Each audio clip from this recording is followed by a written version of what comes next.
Ես չգիտեմ դու քանի հատ պրոբլեմ ունես, բայց ամենամեծ պրոբլեմը, որ քո կյանքում պետք է բժշկվի, ինչ վիճակի մեջ լինես, որ դու Հիսուսի վրա չկասկածես։ Պրոբլեմը Աստծուն չվստահելն է։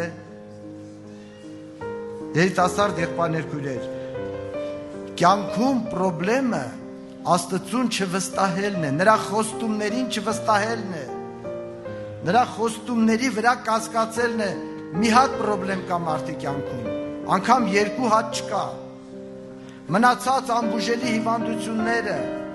մարդկային ուժերից վեր պրոբլեմները, ինչ վիճակներ կան, դրանք պրոբլեմ չեն, դրանք հարթվում են Աստծո խոսքի վրա եղած հավատքով, դրանք լուծվում են ամեն մեկ իր ժամանակին։ Ուրեմն սիրելիներ, մեզանից կախված է, դու ես որոշում, դու ես թույլ տալիս, դու ես ընտրում քո հավատքի առաջնորդին։ Դու իրավունք ունես, ազատկամք ունես, թույլ չտալու, որ քո հավատքի առաջնորդը դառնա երևույթը,